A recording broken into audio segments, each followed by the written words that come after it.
Welcome, everybody, to a live edition of the Unquestionably Raw NBA podcast. I am your host, Matt Miller. Today, I've got Brady Klopfer of B-Ball Breakdown with us.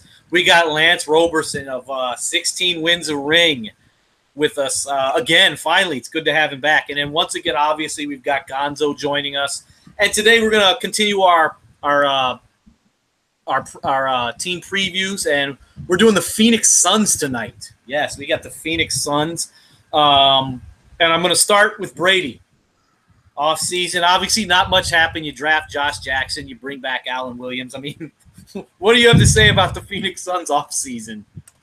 Not good, man. Not good at all. And you're... Hey, real quick, let me add, and they have not brought back Alex Len yet. He's still have not brought back Alex Len, which is crazy. So, really, all they did essentially was sign Josh Jackson, which in and of itself was a weird move to me. Feels very redundant with some of the talents they have there, with their Marquise Chris, their T.J. Warrens, their Derek. What's that guy's name? The guy in the dunk contest whose name I'm blanking on. Oh, Derek Jones. Yes, thank you. They got all these hyper-athletic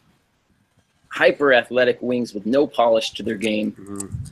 And then they just went and added another one with Josh Jackson. Mm-hmm. Meanwhile, the only point guards they have are two guys who they're not invested in Brandon Knight and Eric Bledsoe. Unless you think Tyler Ulis is their starting point guard of the future, which I definitely do not, as much as I like some things he does. But you've got Eric Bledsoe, Brandon Knight. The franchise doesn't like either of them. Neither of them like the franchise. They're obviously not in your future. So you go out there and draft a redundant talent, a redundant style, redundant athlete in Josh Jackson when you have Dennis Smith Jr. out there. You have De'Aaron Fox out there. Frank Ntilikina out there. It was a weird draft pick to me. Didn't do anything. I mean, you're the 15th seed in the West. You're arguably the worst team in the league, and you don't do anything in free agency to get new draft picks, to get young guys, to get prospects that maybe you can help develop. They just did the bare minimum, which was draft. Fell into their laps from them being bad, and that's not enough if you're a bad team. You've got to do more than just what is handed to you by the league on draft day. Absolutely. Lance, what are your thoughts on the Phoenix Suns offseason? I mean, it was really uneventful. I mean, honestly, to me, if I was them, I would have tried to let go at least some of their veteran talent. I mean, I understand maybe keeping Chandler or Dudley, but I don't think you need both of those guys. Like, those guys are better off on a winning situation. That's pretty much my take. I don't know what they did to. They drafted Josh Jackson and they re-signed Aaron Williams. They're still on pace to probably win the same amount of games. You would, because at some point there might be some moves being made to where they might get a little worse, which is dangerous to think that they could get worse than what they were last year. Absolutely, Gonzo. I know there's not much to say. What did you think of this Phoenix Suns offseason this year? I didn't think too much of it at all. I mean, I'm expecting them to do the same thing they did from last year. They did a good job picking up Josh Jackson, a wing defender who can score. But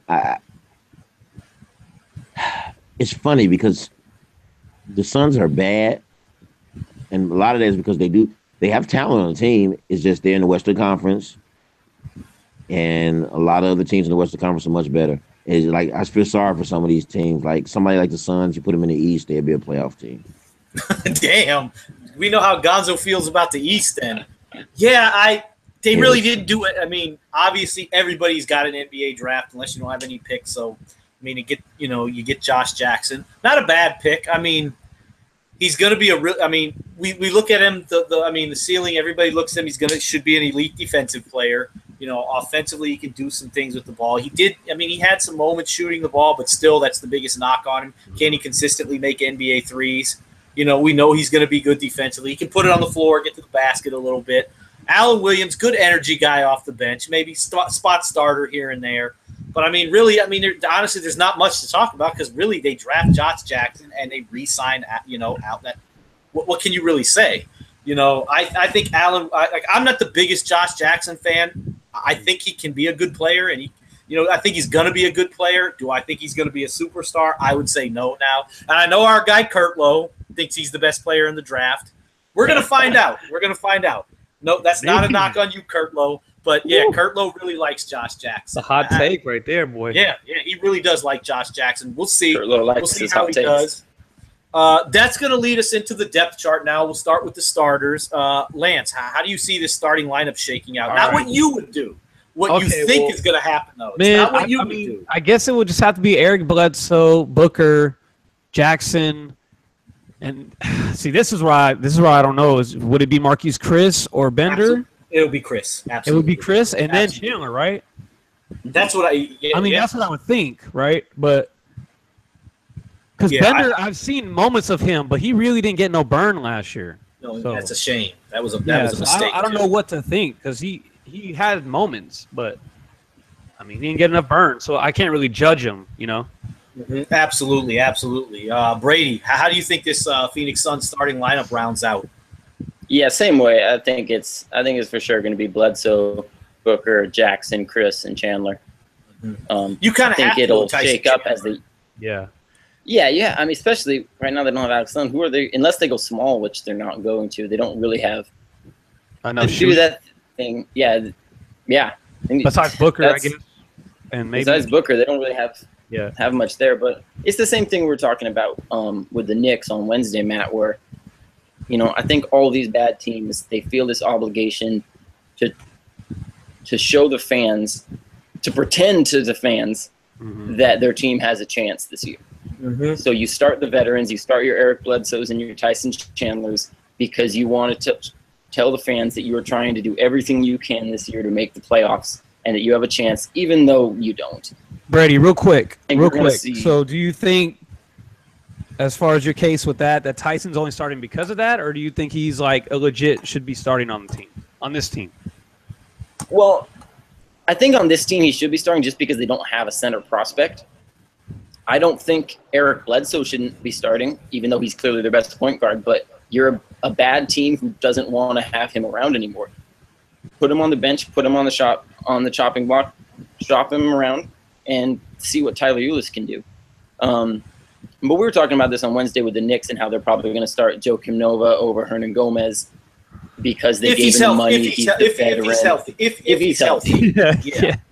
Because teams just do that, they wanna put out what they think is the best, most respectable lineup, so they look like they're trying to make the playoffs this year. But we all know it's not going to happen. But think about it. I mean, everybody's 0-0 to start the season. So I mean, and remember, and I'll say this to play devil's advocate a little bit. I'm not saying the Suns are going to make the playoffs or even win 40 games, but remember, going into the 13-14 season, Phoenix was supposed to be the worst team in the NBA. What they win? 43, 44 games, 45 games. They didn't even make the playoffs. Yeah. You know what I mean? It was Jeff Hornacek's first year as coach, and they obviously not the coach now. He's with New York, but I mean, you just never know. They were supposed to be awful. And it can happen. It can happen. And that's why I say everybody's got a chance at the beginning of the season. I'm with you guys for the most part. I'm not with you on Josh Jackson at the beginning of the season. I think he comes off the bench. I've got obviously Bledsoe, Devin Booker. I got Mr. Buckets, TJ Warren playing three. Start out, I call him Mr. Buckets. That's what he does. He just gets buckets. Improved three-point shot as well. I got Chris at the 4. I mean, he was really good last year in spots for them. And in Tyson Chandler, I think he has to play the 5. I don't really like Bender at the 5. I think he's more of a 4. You know, I hate when they try to put him at the 3 as well, even though he can play it. It's not where he's going to be most effective. I think he's going to be most effective as a stretch 4, put it on the floor a little bit. I don't like him at the 5. He can play it just because of his height, but I don't like him there. So I think, and because Alex Len's he's not signed yet, it's got to be Tyson Chandler right now. But I like Mr. Buckets as the 3 right now. I think they're gonna bring Josh Jackson off the bench, even though they probably shouldn't. I mean, or if you want to roll out a small ball lineup, you could go. You could go Jackson at the 3, Mr. Buckets at the 4, and Chris at the 5. Do you want to win games or not, though? I doubt that. I think we'll see that lineup at some point in the season. Not at the beginning, though, because like I said, everybody's 0-0. You got to let the fan base know, hey, we're trying to make the playoffs, even though they just want to get another draft pick. That's going to lead us to the bench. Brady, how do you see this bench shaping up, which I think could be interesting for them? Yeah, I think it's going to just change throughout the year depending on their standing in the West. I think the bulk of those bench minutes are good. I have Jackson starting, so obviously Warren's going to get a bunch of minutes off the bench if that happens. Both of those guys are going to get a ton of minutes. You see Warren will still get starters minutes.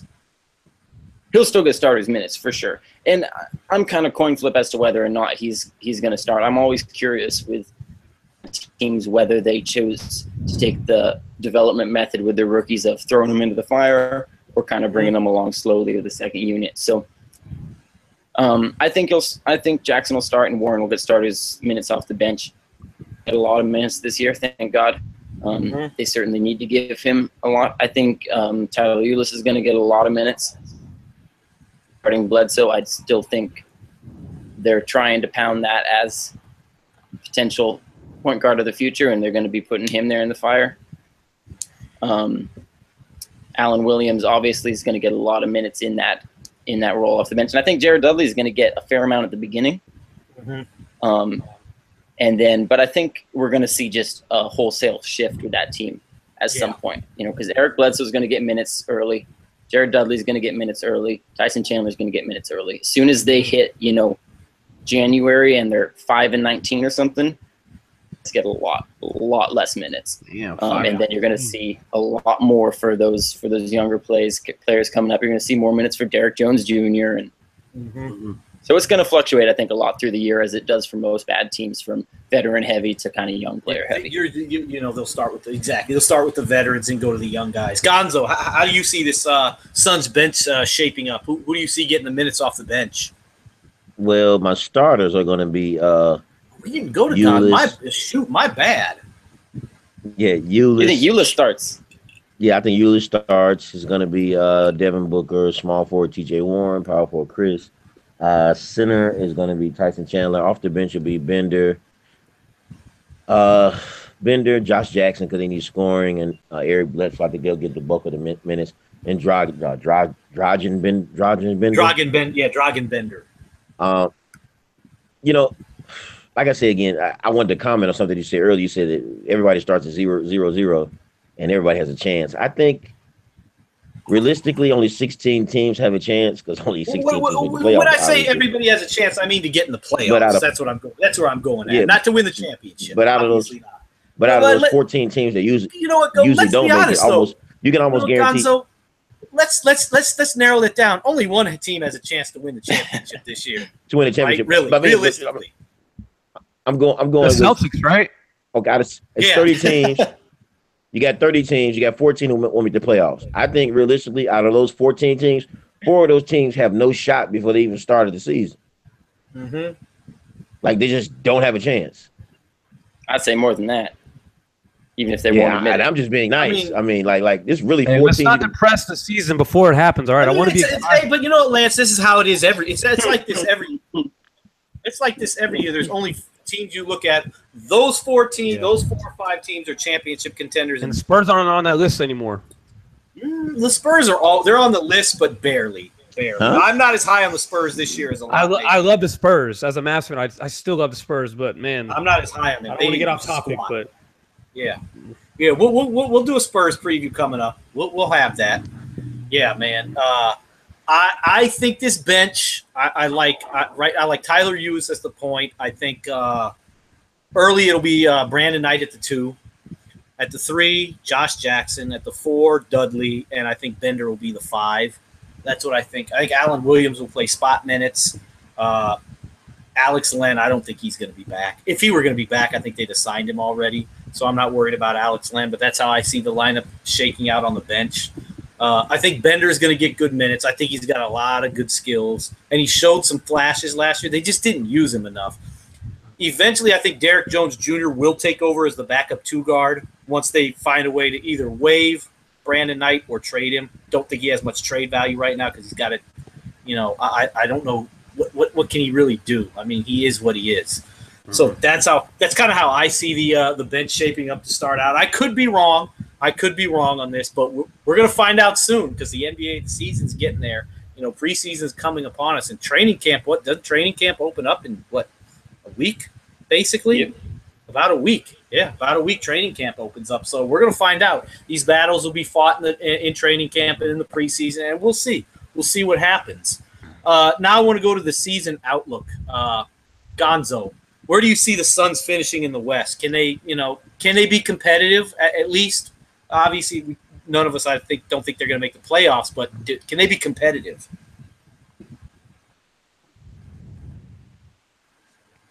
Gonzo. Do I think that you think they're going to be competitive? Can they obviously they're not going to make the playoffs. Can they be competitive? Where do you see them finishing? I see them finishing like 14th. Okay, almost last. Wow. Yeah, they're going to suck. Do you think they're going to be competitive at all? Are they going to give some teams some problems with some of their good players that they've got? I mean, maybe on some nights. I mean, when the teams they're playing against, like, especially like some of the good teams when they're really tired and they play, quite a few games. But I mean, like competitive, no, they're not really. I think they have talent, but I don't think they have the right pieces to compete with too many teams. Okay, you don't like the way they fit. You don't like the pieces to the puzzle there. Fair enough. No, that's fair. Like you look at their roster, like if you look at the roster, they got a lot of guys who can score. Like Bender can shoot, Bender can score, Chris can score, Booker can score, Josh Jackson can score a little bit. He's probably the only like their main. He's probably the best defender. Bledsoe can score. Like they got a bunch of guys who can score the basketball. Yeah, exactly. And if your best defender's a rookie, it's a bad sign. But I think their best defender is Josh Jackson and Tyson Chandler. Yeah, Tyson Chandler. Tyson Chandler, no, he's not the same defender he used to be. So I'm not going to say he's the best probably defender. Pretty. He's still pretty. He's pretty good. He's though, not playable. He'll be their second best defensive player on the team, and after him, who else can you say can play defense on that team? Nobody. Bledsoe can defend a little bit. So I think Bledsoe's pretty decent defensively. I don't know about that, but I mean, I like Bledsoe defense. I think it's there. I think when he wants to play a little defense, he can. Brady, what about you? Do you think Bledsoe can play a little defense? Yeah, not great, but he's in that passable territory.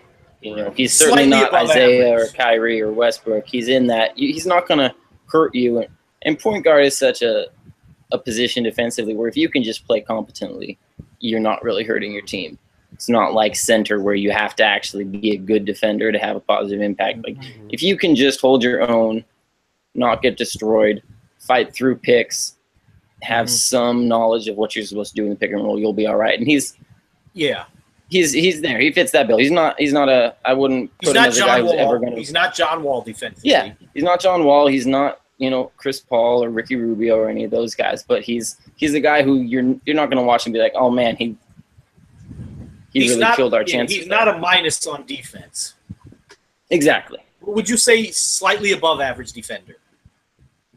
Exactly. There you go. I'm going to stay with you, Brady. How do you see this Sun season shaping out? Not well, Matt. Not well at all. What makes you say that? I'm not surprised by your answer. I think in my book they're a pretty clear worst team in the West. I don't buy what they're selling at all. I think they have some players with potential, but I don't see any cohesion. I don't see those pieces fitting together.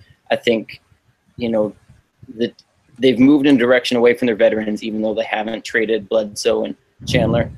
And they've put the team in the hands of guys like Marquise Chris and Devin Booker, who have a lot of potential, but I just don't think are good players yet.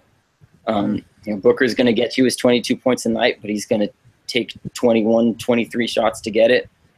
Marquise Chris is going to make some highlight plays, but he's going to look lost on defense, and he's going to score inefficiently. And he's going to foul a lot.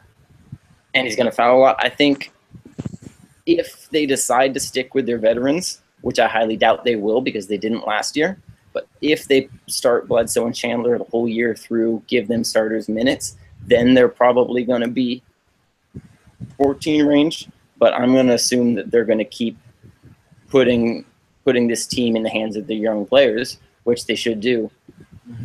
But I don't like those young players. And I don't think those players go well together. Brady, I think it's safe to say Brady's not a big fan of this Phoenix team. I am not. I get a lot of hate on Twitter for bashing Devin Booker, who's a great prospect. He has a lot of talent. I don't mean to be rude to the kid because he has a lot of talent, but he's an empty score at this point. Let me ask you this: so is Devin Booker, in your opinion, is he gonna be a good player?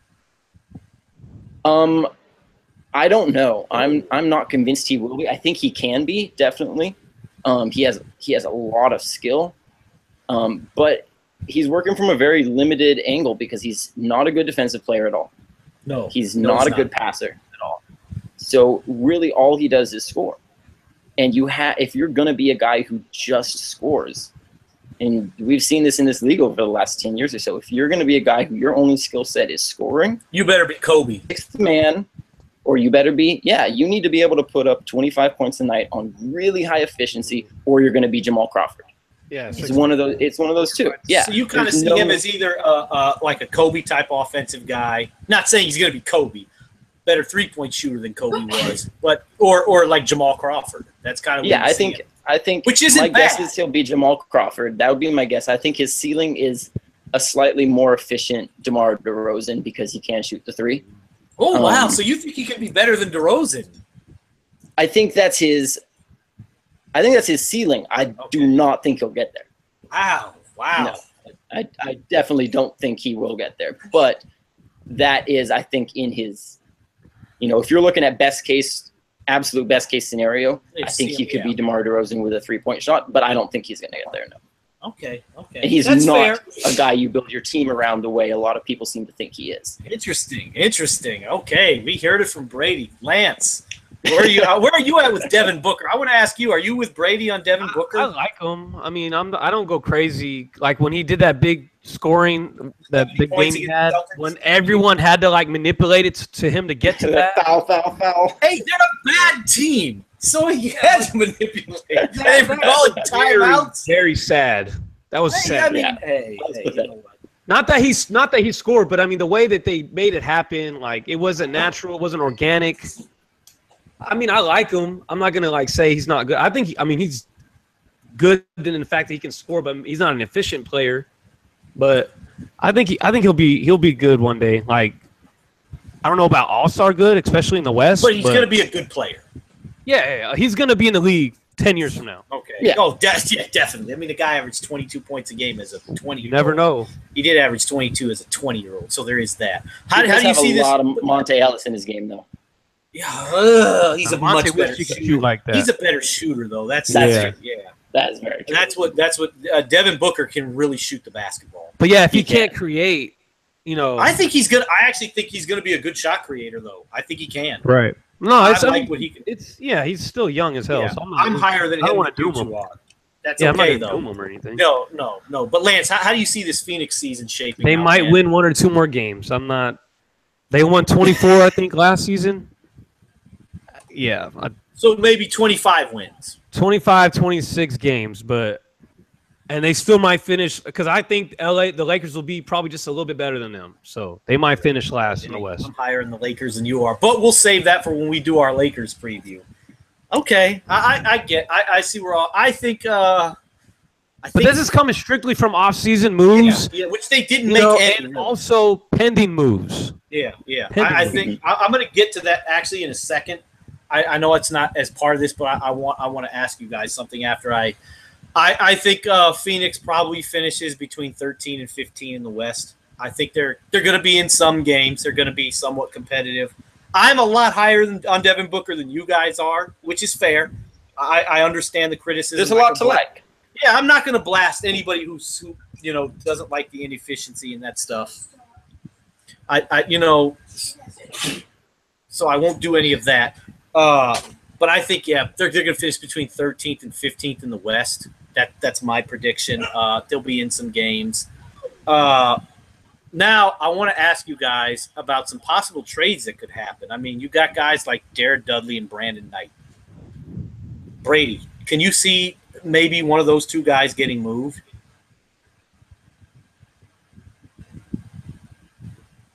Lance. I mean, what can you get for Brandon Knight at this point? Because exactly. I used to like. I mean, I thought he was an underrated player, even though he got dunked on and crossed over all the time. He once was a decent player, and now like, after last year, he couldn't even be a sixth man. He had a pretty bad shooting year. Yeah. He couldn't even be a sixth man, and maybe he just needs to leave because there's too many guards there. He needs to go to a place where there's not that many guards. Because remember, at one point they were trying to play all these lines with all these guards, and it just didn't work with them.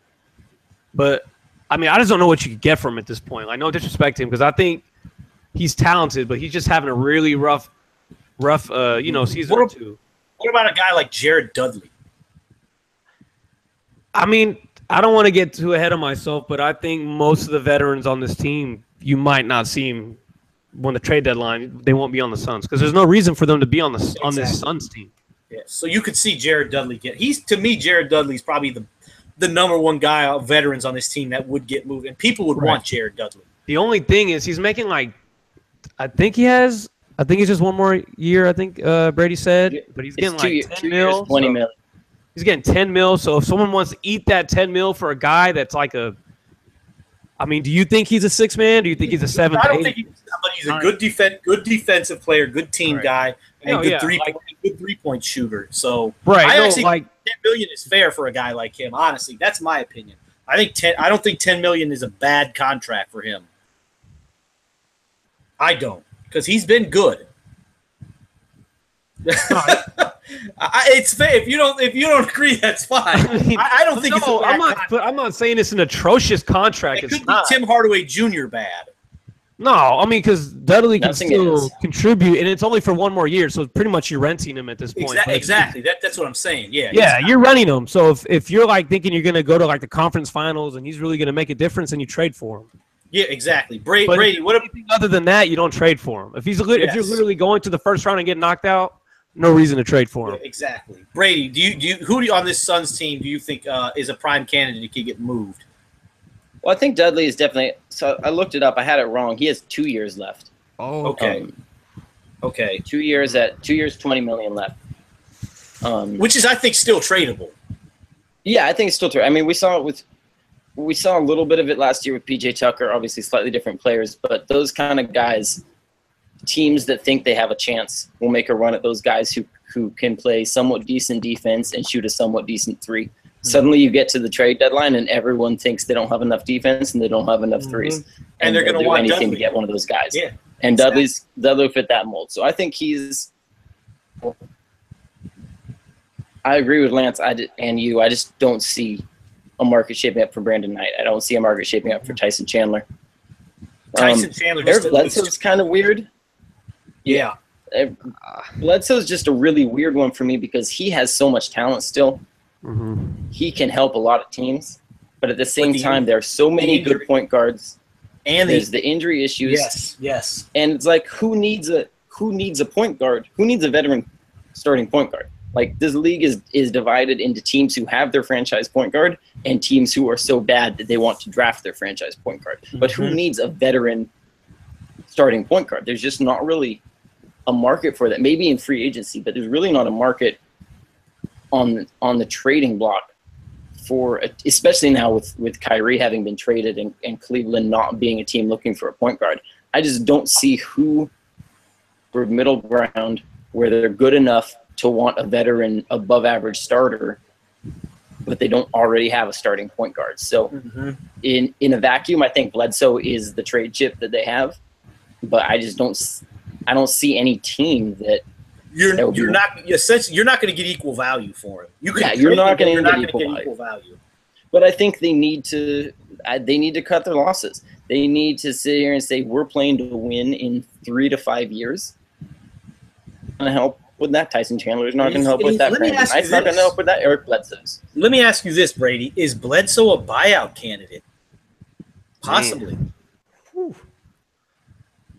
I don't think so, just because I think they'll believe that they can get some trade value for him. And that front office doesn't strike me as the one that's willing to just empty a little bit of money if they think there's a chance to get something in return. Get a mid first round pick, maybe. If you can salary dump him for a mid first round pick, that's great. I think those 4 veterans they have, they need to get rid of them at all whatever you can get, just get rid of them. And I think they'll try to do that with Bledsoe. They might fail, and they might end up. And I would definitely consider if I couldn't trade him by training camp, I'd talk about a buyout for sure. Yeah, that's why I brought that up. I think that he could be a prime candidate. Gonzo, are you there? Yep. Okay, who do you on this team? Who do you see as like a possible trade candidate? You know, you got Dudley, Chandler, obviously Brandon Knight, and Bledsoe. Can you see any of these guys getting moved? Tyson Chandler, yeah, obviously he can be helped to a bunch of teams roster. Brandon Knight the same. Jared Dudley on the other hand, I don't know how much help he could be to anybody's roster. I mean, because I think the he's good for two threes and about 6 fouls a game. Like, so I don't know. I would probably say Brandon Knight more so because he can score. He can step in and be a point guard immediately. It's a couple of teams I kind of think could use him at point guard. Okay. Nice. Now I'm going to get to the last part of the episode tonight. Our bold predictions, hot takes, whatever you want to call it, and it can be about a player, the team, or both. I'm going to go to you, Lance. What do you have a bold prediction for? All right. So I don't know how bold it is now that we've already kind of talked about it, but I think Tyson Chandler and Bledsoe will be gone by the trade deadline. Both of them. Okay. And the team that I think like that it. desperately needs Tyson and might be willing to pick up this contract just for the sake of having some rim protection, the Spurs. Okay. Yeah, I was thinking the same thing when And Gonzo this dude was mad. he Yeah. would literally fit right in. Like, he's a team-orientated guy. He would hold people accountable. Mm-hmm. And we won't have to see Pop yell at Pau Gasol on the bench so much because he can't switch and do whatever because he's so slow. I think he would be a perfect fit for Lance, that let me team. ask you something. Go ahead. If Nerlens Noel and the Mavs don't reach a deal and he signs elsewhere, do you think the Mavs would try to see if they can get a cheap trade for Chandler? See, and I've thought about this. And it's crazy because the way the Mavs, it's like when Harry met Sally. Like, they just come around and see each other every now and then, and they still have the same great chemistry no matter what they're doing in their life. I know I'm 27 and I made that reference, but That's all right. I love it. That's all right. out somehow. As long as Dirk's on the team, Tyson Chandler would want to be on it. Little Meg Ryan and Billy Crystal. I get it. Yeah. And Yeah, We 27 educate people. He's doing this whole dance, and he hired, I believe, Rich Paul to be his agent, which is this dude is known for making Tristan Thompson got paid from this man. And I'm not trying to overpay Nerlens, and I'm not saying he's gonna be almost unplayable like Tristan Thompson was last year, but I mean, do I really want to lock that dude up for that long and him not probably even be able to fulfill his contract without missing so many games? I mean, yeah, I think they might look into it because at this point Dirk's about to retire, and that's probably a nice gift for Dirk to retire to at least play with the center that gave him his only championship. It's just, what would we trade for him? No first round picks. It'd have to be cheap.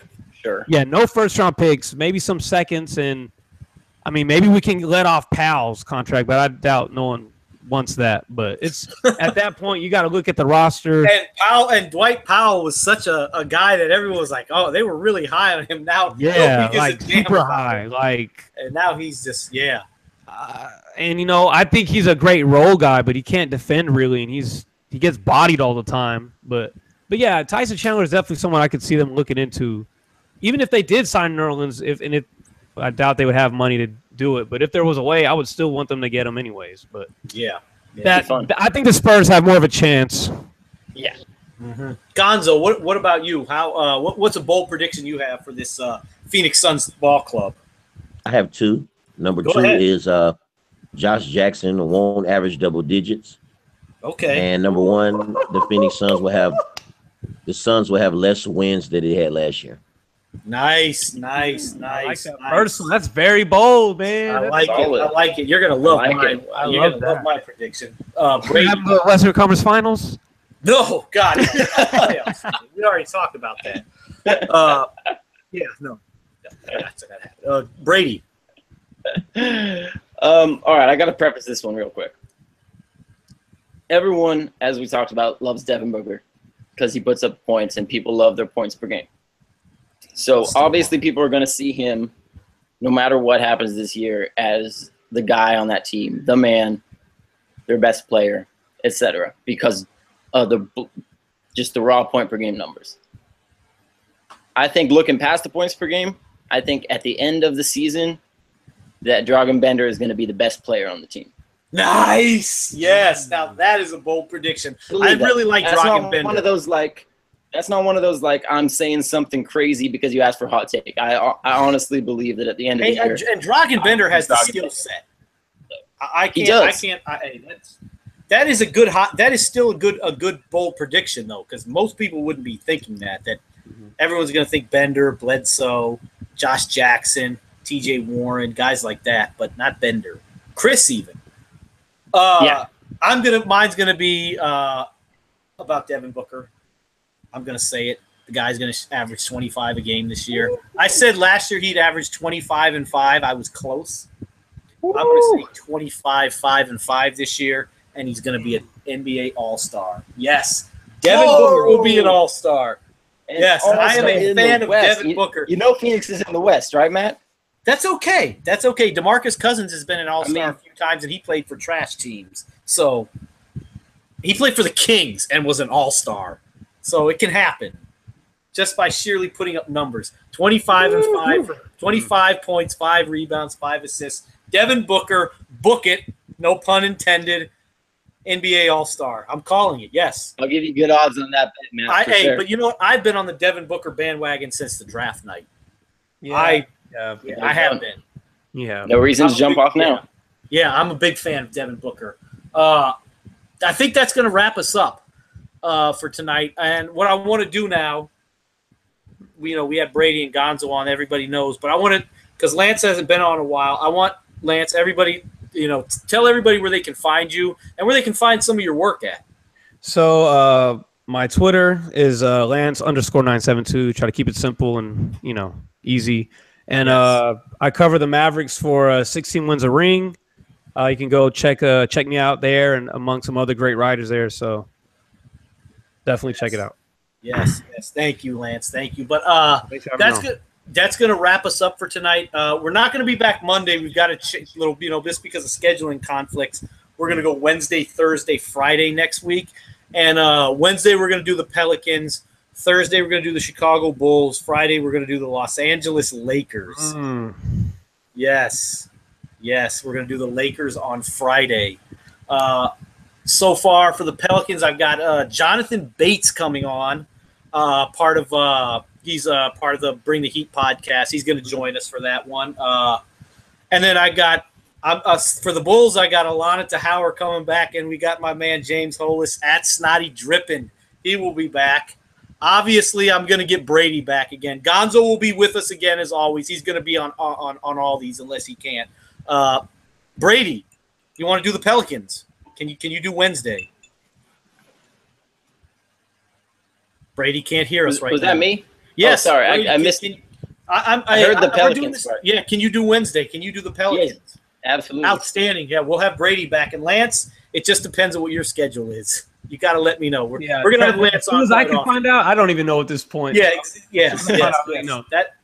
That's what we've got. But that's going to wrap us up for tonight. Thank you, everybody, for tuning in. We'll get all this stuff up on iTunes as we did last year. I'm working on that again, so we'll get all this up on iTunes. But once again, like I said, thank you for listening, and we will see you guys again Wednesday night. I'll put the times out on Twitter. We'll get the links out and all that good stuff. We'll see everybody Wednesday night.